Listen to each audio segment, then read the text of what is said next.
درد و غم کا اظہار کیا جائے، اس کی خوبیاں، اس کی نیکیاں، اس کے اخلاق، اس کے طرز و عادت کو بیان کیا جائے۔ بقول مولانا حالی، زندوں کی تعریف کو قصیدہ بولتے ہیں اور مردوں کی تعریف جس میں تعصف اور افسوس بھی شامل ہوتا ہے مرثیہ کہلاتا ہے۔ لیکن اردو شاعری میں لفظ مرثیے کا اطلاق صرف شہدائے کربلا کی تعریف و توصیف پر منحصر ہوتا ہے۔ اس میں شہادت کے واقعات بیان کیے جاتے ہیں۔ حادثے کربلا انسانیت کی تاریخ کا ایسا المیہ ہے جو ہر دور میں آنکھوں کو نم اور دلوں کو تڑپاتا رہے گا۔ یہ واقعہ 61 ہجری میں ہوا، جس میں حضرت امام حسین رضی اللہ تعالیٰ کی شہادت ہوئی۔ حضرت امام حسین رضی اللہ تعالیٰ کو شہر کوفہ کے لوگوں نے خطوط لکھ کر کوفہ بلایا اور ان سے وعدہ کیا کہ وہ ان کے ہاتھ پر بیعت کریں گے۔ ظالم یزید کی خلافت سے وہ پریشان حال تھے۔ حضرت امام حسین نے کوفہ کے مسلمانوں کی مدد کرنا اپنا مذہبی فریضہ سمجھتے ہوئے ان کی مدد کے لیے نکلے۔ لیکن بدقسمتی سے جب آپ کربلا پہنچتے ہیں تو کوفے کے لوگ وعدے وفا نہیں کر پاتے۔ یزید کو جب پتہ چلتا ہے تو وہ ظالم شخص حضرت امام حسین رضی اللہ تعالیٰ سے بیعت لینے کے خاطر ایک بڑی فوج بھیجتا ہے۔ پوری دنیا کے سامنے یہ ایک عجیب معرکہ تھا۔ دنیا کی تاریخ دنگ ہے۔ ایک طرف حق پرست 72 لوگ، دوسری طرف ظالموں کا ایک بڑا سا مجموعہ، بڑی سی فوج۔ لیکن حق پرستوں نے حق پر قائم رہ کر ظالم کی مخالفت کی۔ نتیجہ ایک معرکہ ہوا کربلا میں، اور اس معرکے میں حضرت امام حسین رضی اللہ تعالیٰ کی شہادت ہوئی۔ لیکن یہ شہادت رہتی دنیا تک ایک پیغام دے گئی کہ ظالم کتنا ہی طاقتور ہو، اس کے سامنے جھکا نہیں جاتا۔ آپ کی اس شہادت کو پوری دنیا ہر سال مناتی ہے۔ آپ کے غم میں مرثیے لکھے جاتے ہیں۔ کہا جاتا ہے، یہ روایت ملتی ہے کہ حضرت امام حسین رضی اللہ تعالیٰ کی ہمشیرہ معظمہ نے سب سے پہلے مرثیہ لکھا تھا۔ لہذا عربی میں بھی بہت سارے مرثیے ہمیں ملتے ہیں۔ عربی سے مرثیے کا فارسی تک کا سفر بہت زیادہ وسعت نہیں رکھتا۔ فارسی شاعری میں ایران کے مخصوص سماجی و مذہبی حالت کی وجہ سے اس صنف کو کافی فروغ حاصل ہوا، اور وہاں محتشم کاشی، خانی، حبیب کردستانی اور مقبل جیسے مرثیہ گو پیدا ہوئے، جنہوں نے اپنے شاہکار مرثیوں کی وجہ سے بین الاقوامی شہرت حاصل کی۔ اب ہم مرثیے کی تعریف کے بعد اس کے ارتقاء کو سمجھیں گے۔ ہندوستان میں مرثیے کا ارتقاء کن کن علاقوں میں ہوا، کن کن علاقوں میں اس صنف سخن کو شہرت حاصل ہوئی۔ یوں تو ساری دنیا میں مرثیے کی اپنی ایک ادبی اہمیت ہے، نہ صرف ادبی اہمیت ہے بلکہ مذہبی اہمیت بھی ہے۔ اردو شاعری نے بیشتر اصناف سخن میں فارسی شاعری کے گہرے اثرات قبول کیے، مگر اردو مرثیے کی روایت اس سلسلے میں قدرے مختلف ہے۔ وہ اپنی ابتدا اور ارتقاء میں عربی و فارسی مرثیوں کا رہین منت نہیں ہے۔ اس کی بنیادیں اپنی ذاتی ہیں اور اس کی روایت خود اپنے ملک کی سماجی و مذہبی روایت کے پس منظر میں پروان چڑھی ہے۔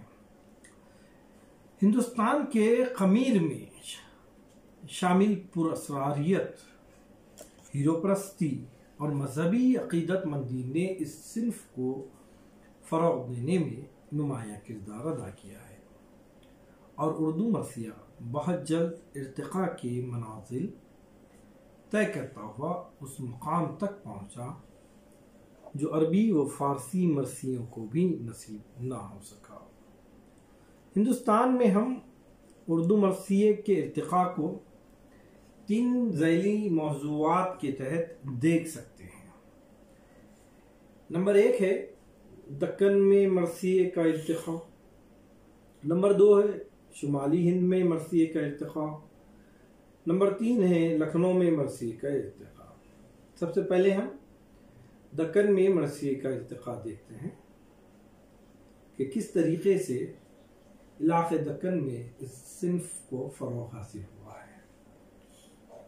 اردو میں دیگر اصناف سخن کی طرح مرثیے کی ابتدا بھی دکن سے ہوئی ہے، یعنی اردو کے دیگر اصناف سخن سب سے پہلے اسی سرزمین میں ابتدا ہوئی ہے۔ گولکنڈہ اور بیجاپور کے بادشاہوں نے اس کی بنیادوں کو یعنی مرثیے کی بنیادوں کو مضبوط کیا۔ یہاں پر مرثیہ صوفیہ کرام کی سرپرستی میں پروان چڑھا۔ یہ بات بھی قابل ذکر ہے کہ اردو زبان کے فروغ میں صوفیہ کرام کی خدمات بنیادی اہمیت رکھتی ہیں۔ دکن میں مرثیے کا نقطہ آغاز حضرت شاہ اشرف بیابانی ہے۔ ان کی نوسرحار 1503 عیسوی میں لکھی گئی۔ وہ اپنی مجلسوں میں خود کے تصنیف کردہ مرثیے پڑھا کرتے تھے۔ ان کے بعد حضرت شاہ برہان الدین جانم کا مشہور مرثیہ ملتا ہے۔ حضرت شاہ برہان الدین جانم کے علاوہ قابل ذکر حضرت شاہ راجو غواصی وجہی نے بھی دکنی میں مرثیے لکھے۔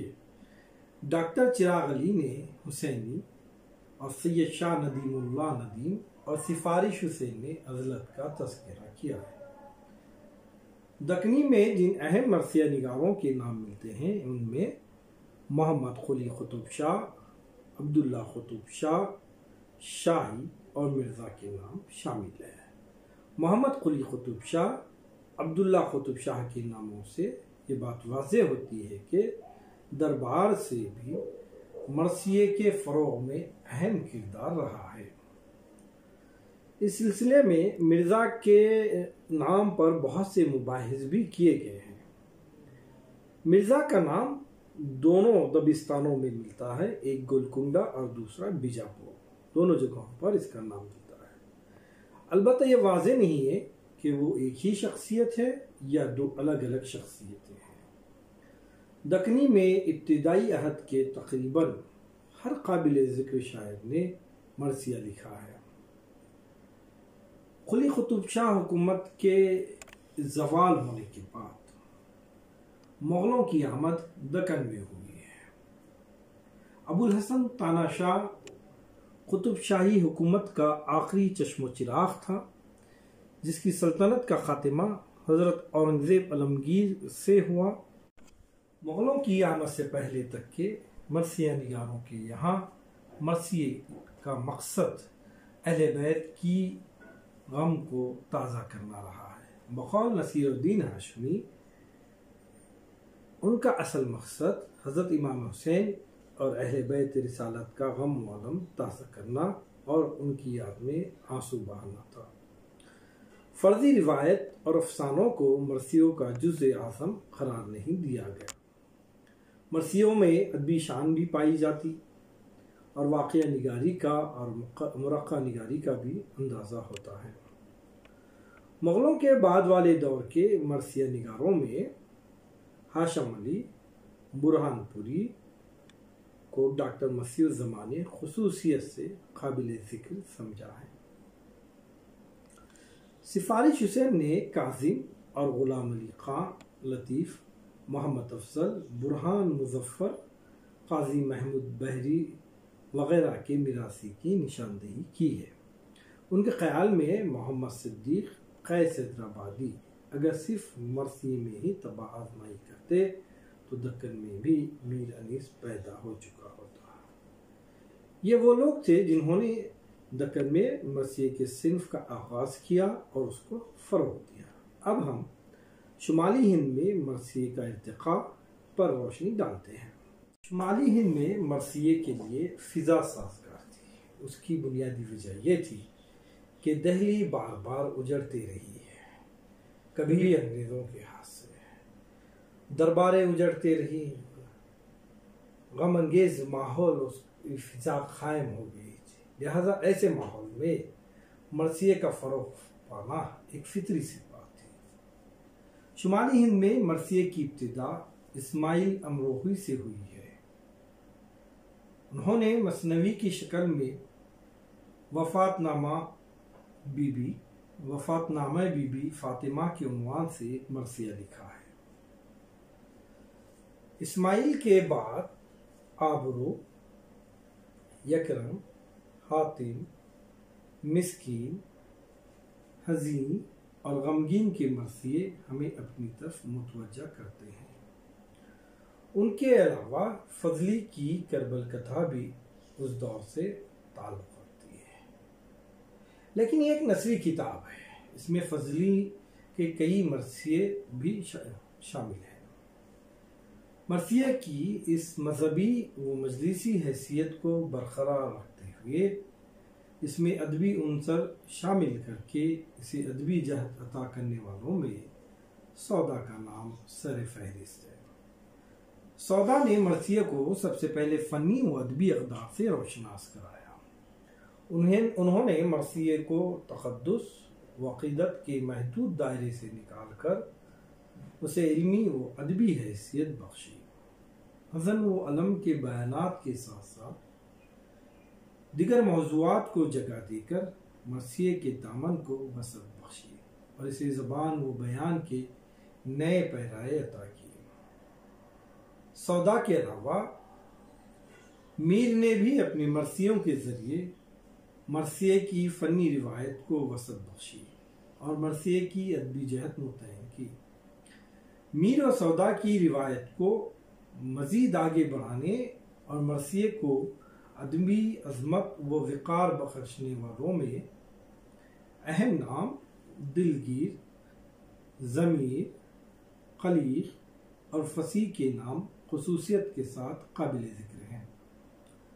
بالخصوص ضمیر و قلیق کی کاوشوں نے مرثیوں کو مواد اور حیت دونوں ہی اعتبار سے بلندی اور عظمت بخشی اور یہ ثابت کر دیا کہ مرثیے میں ایک مستقل صنف سخن کی حیثیت سے زندہ رہنے کی قوت و صلاحیت موجود ہے۔ خلیق کے ہم عصروں میں میر ضمیر مرثیہ نگاری کے میدان میں سب سے نمایاں نظر آتے ہیں۔ وہ مصفی کے شاگرد تھے۔ مرثیے کے بیشتر اجزاء ترکیبی کی ایجاد کا صحرا میر ضمیر ہی کے سر ہے۔ مرثیے میں 8 اجزاء ترکیبی ہیں جس کو ضمیر نے ایجاد کیا تھا۔ میر انیس مرثیے کی عظیم روایت کی سب سے اہم کڑی ہے۔ دہلی اور لکھنؤ کے دبستانی شاعری کے صحت مند عناصر کا حسین امتزاج ان کی شاعری میں ملتا ہے۔ ان کے دادا میر حسن اور والد میر قلیق اردو زبان کے عظیم شاعر تھے۔ اس طرح انہیں شاعری ورثے میں ملی تھی۔ انہوں نے اس ورثے کی حفاظت ہی نہیں کی بلکہ اپنے فکر رسا اور تخلیقی صلاحیتوں سے اس کی عظمت میں 4 چاند لگا دیے ہیں۔ مرزا دبیر کی مرثیہ نگاری کی خوبیاں اگرچہ میر انیس کی صفات کمال کے سامنے دھندلی نظر آتی ہیں، لیکن یہ ایک مسلمہ حقیقت ہے کہ وہ ایک عظیم المرتبیت مرثیہ نگار تھے۔